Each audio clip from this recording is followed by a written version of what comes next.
It's our pleasure to welcome now Senator John Horhn. He represents Mississippi's District 26. That includes Hinds and a sliver of Madison County. Senator, good to see you. Thanks for coming on. Great to be here, Gerard.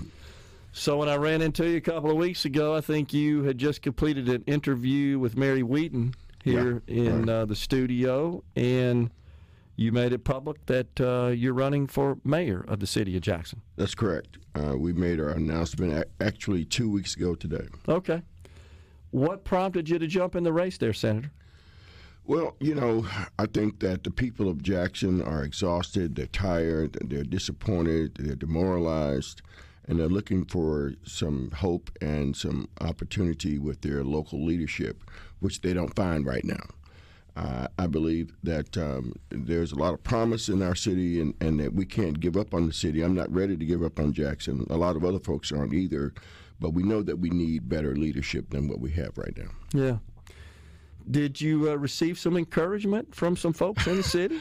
Well, the funny thing about it is that for the past 3 years, just about wherever I would go in the city, no matter what part of the city, what the demographic of the city was, I was getting encouragement from folks to take another look at this thing. We've run a couple of times and haven't gotten to the finish line, and I had kind of washed my hands of it. But seeing the Jackson area continue to deteriorate and getting the encouragement that we did was somewhat of an inducement, and also back in late spring, because we were hearing from so many folks, we decided to poll and do our own polling, and the polling came back very promising. We were encouraged by the numbers that we saw, so that encouraged us as well. And then it's kind of become a firestorm of encouragement of folks wanting us to, take another look at it. I believe folks want someone who's got a few gray hairs in their head and a little bit of experience, and also who's got the temperament and the experience of being able to pull people together and not tear them apart. And I think that's what we bring to the table. So, continuing on that line there, Senator, how would you govern differently? Let's start by saying there's no secret that the problems in the city of Jackson are significant. We've seen pretty significant decline over the decades in the city. Mm-hmm. I know, I've shared with you. Right. I was born and raised in the city of Jackson. West Jackson. Yeah, West Jackson boy. And I have fond memories of it. I love the city of Jackson, want to see it thrive. I think all Mississippians do, but so many have kind of written it off because of the leadership, the current leadership. Yeah, I don't know that I'm ready to write Jackson off, and I think a lot of other people are not ready as well. And I think it's really in our DNA to bounce back. We have that in our history. We have it in our culture and our customs. So Jackson is going to bounce back, but it's got to have a better type of leadership than what we have now. And I want, rather than talk about what kind of leadership we have now, I'd rather talk about what kind of leadership I'll bring to the table. Okay. And that's one of inclusiveness, of involving every part of the city and getting every oar in the water to help paddle us back to shore because we're adrift right now, it seems. Yeah. And so I've got a record of accomplishment of getting things done, and that's in the entirety of my public service. Is not just in the legislature. I served in state government for a little while. I was in the nonprofit sector for a while when I first started out in my career. And we've got a broad array of experiences that I think can be to the benefit of the city: job development, economic development, tourism, being able to reach across the aisle and work with anybody who's willing to help Jackson. We've got about $1 billion worth of projects and resources that we've brought to the city in the past 30 years that I've been a state senator. Not all of my doing. I don't want to take the entire credit, but somebody's got to lead. Yeah. Somebody's got to be the one to keep the ball rolling. And I think I've served in that role quite a bit over the course of my 30-year career. Do you feel like that you could leverage that experience no doubt. as serving in state government as a state senator, bring that to the office of mayor? Yes, I believe the city of Jackson is leaving a lot of money and resources on the table at the state level, at the federal level, at the corporate level, at the foundation level, because the current leadership just doesn't seem to be interested in incurring that kind of resource or those kinds of favors that would be accorded to the city. And as I say, we've got experience in all of those sectors, and we've got examples of projects that we've put in the ground here, or projects where we're generating money and resources for the city, like the 1 cent sales tax. Yeah, generates about $13.5 million a year to help with infrastructure.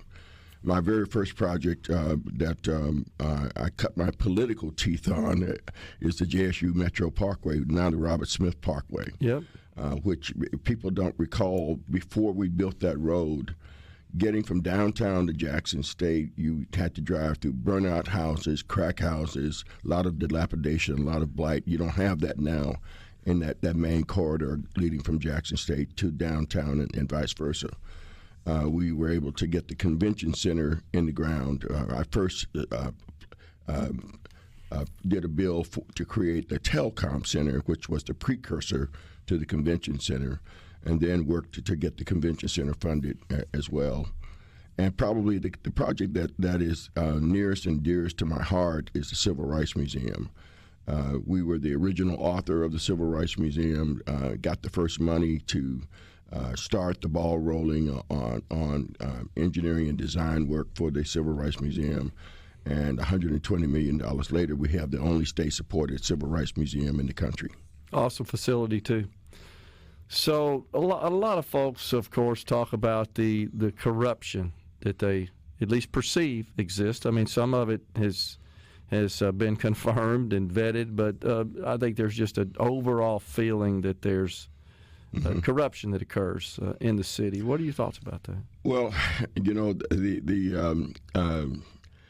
in national circles, Mississippi, the entire state is considered to be a very corrupt state in terms of its politics.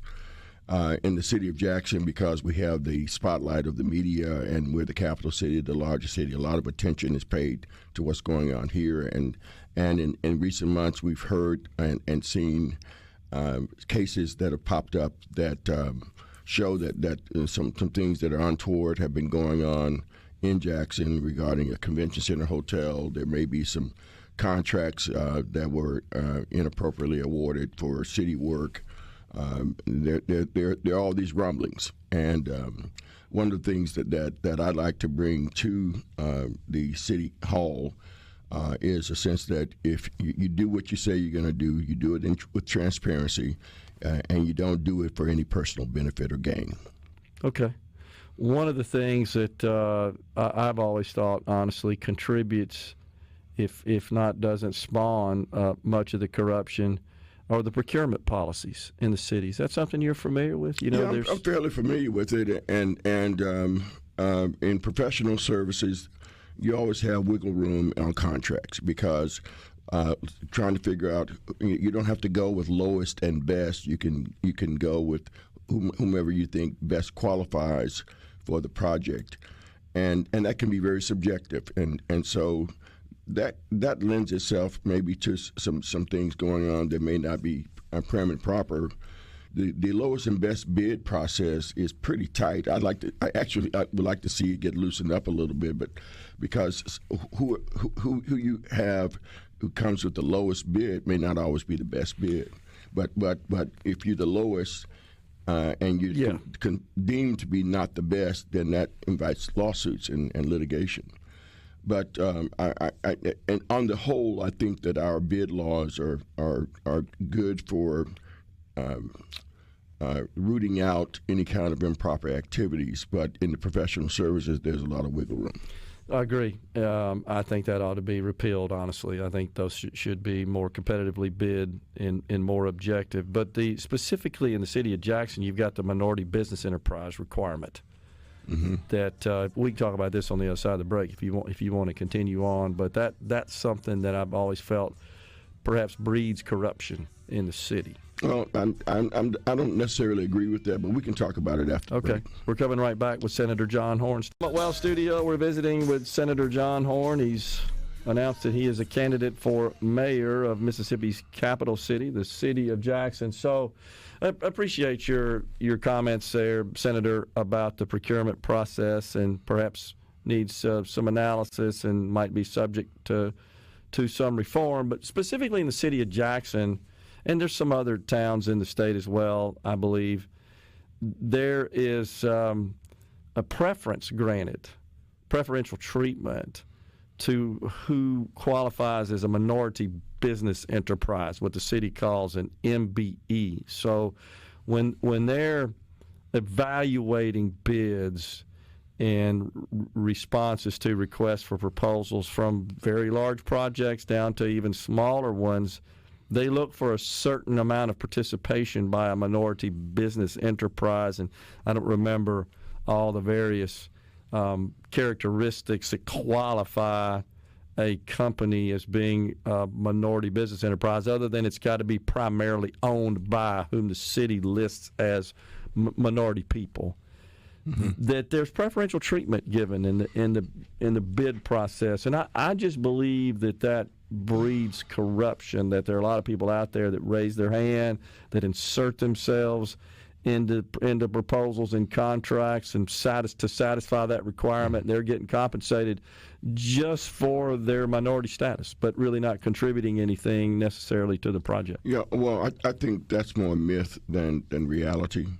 If folks will remember, in 1986, the Supreme Court ruled in a case called Croson versus Richmond that set-asides were okay, but if you did a set-aside, you had to have a legally defensible process behind which you establish the set-aside. You have to do a disparity study, and the disparity study determines if there have been historical exclusions or discrimination against minority contractors in a certain environment. In this case, the city of Jackson. It could be the airport. It could be the state of Mississippi. The state, just as an example, we have passed a requirement for MDA to do a disparity study to see if there have been historical. The Mississippi Development Authority, MDA. If there have been historical discriminations of blacks in state procurement, MDA has never requested the money to do the disparity study. Just as a sidebar. Okay. But in Jackson's case, a disparity study has been done, and there has been deemed that there have been historical injustices, discriminations that have occurred. So they can legally establish a disparity study or set-aside program from their disparity study. And what you find is that if the disparity study goes well, and if the program is run well, you are able to give folks a little preference, not a whole lot, but you can factor that into your procurement process. But in most instances that I've witnessed, folks are also very well qualified who are able to participate in those programs. Now, every now and then something slips through, but I don't think that this case that we're talking about in terms of corruption in the capital city right now has anything to do with minority set-aside or disparity program or any of that stuff. What I understand is that some quote-unquote businessmen from Nashville came to Jackson to try to get the inside track on a convention center hotel. I don't know whether the FBI agents were African American or not, but I don't know that program has anything to do with what's going on right now. Well, I agree with you. I don't know that that's specifically related to this program, but I just think historically, if you look at the city with all the problems we've had in a number of the contracts, I think if you dig into that, you'll find there's some minority participation that was also a factor. Now, probably the case of that had the most notoriety around that was the Siemens deal. Yep. And that was a $90 million project that went way wrong. The improvements never showed up. The installation of equipment didn't go as it should have. the folks who did that work, from all appearances, were qualified. It's just that it was just a bad deal from the word go. Yeah. Okay. Well, we'll save that for another day. I could talk further about that and some personal experience I had in my business days.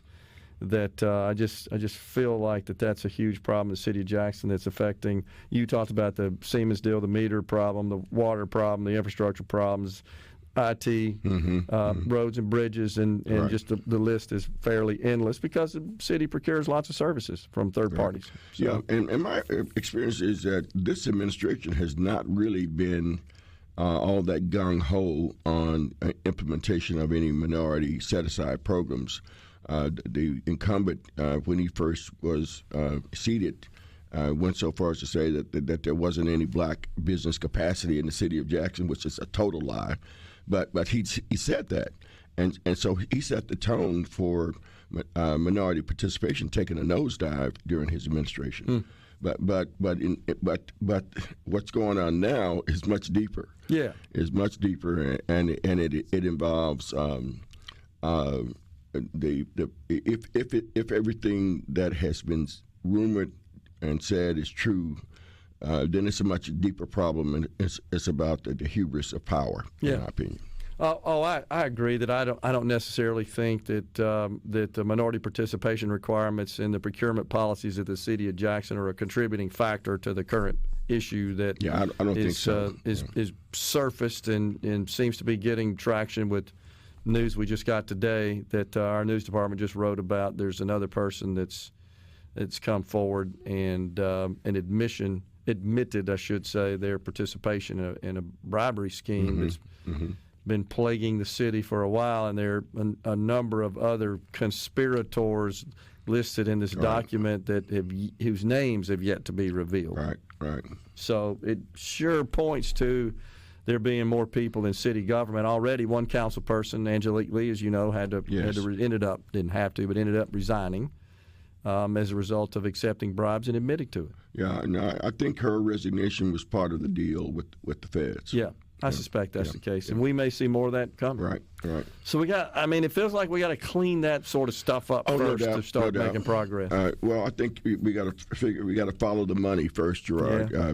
I've said to folks that the very first thing that I want to do as mayor of Jackson is to implement a planning process that's a real plan. Jackson has been without a plan of action for the last quarter of a century. Yeah. And so, as I say, if you don't know where you're going, any road will take you there. And so every ward in the city has got to figure out how they fit into the city's future growth and development. And there's got to be a plan for every ward in the city, and really every neighborhood, in my opinion. Yeah. But once we do that, then I think we can then work the plan. We come up with a plan and then prioritize what we're going to do first, second, third, how many years it's going to take us to get to this point, and just work the plan. The other thing that we've got to do is clean the city up. Jackson looks absolutely horrible in certain sectors. It looks like a bomb has dropped in some places. The blight, the deterioration, the overgrowth, the trash, it's embarrassing. It really is embarrassing, and people are demoralized by it. I've got a friend who does disaster recovery, and he's really good, has great equipment, great staff, great workforce. And I've asked him, hey, look, would you come up here and just drive around Jackson and give me a ballpark idea of what it's going to cost to clean this stuff up, just to get us back to a clean slate. So he's going to be doing that in the next month or so, and we'll be looking at the numbers and trying to figure out how we're going to pay for it. What about working with the city council, Senator? Do you feel like you can do that? I think part of the problem with the city council is that we don't have a plan, so it's easy to get distracted and easy to fuss and fight when you're not focused on an objective. And I don't know that the city council has an objective in terms of the future growth and development of our city. But with a plan, folks have something they can focus on. I think that'll cut down on a lot of the distractions that you see on the council. Gotcha. Well, we got a presidential election coming up here pretty soon. We got about a minute left. You got any thoughts about that? Neck and neck. I think that Donald Trump is a great campaigner. He's a great. He's great at communicating his message. It may not be the truthful message, but he gets people behind him. And Kamala Harris had come on strong right after her nomination and in the aftermath of the convention. But it's I don't think you can call it right now. Yeah, it's kind of dwindled since then. I agree. Really, really close. Senator, appreciate you coming in, and good luck on the campaign. Thank you, Gerard. Appreciate you. Yeah. We're coming right back, folks, in the Element Well studio.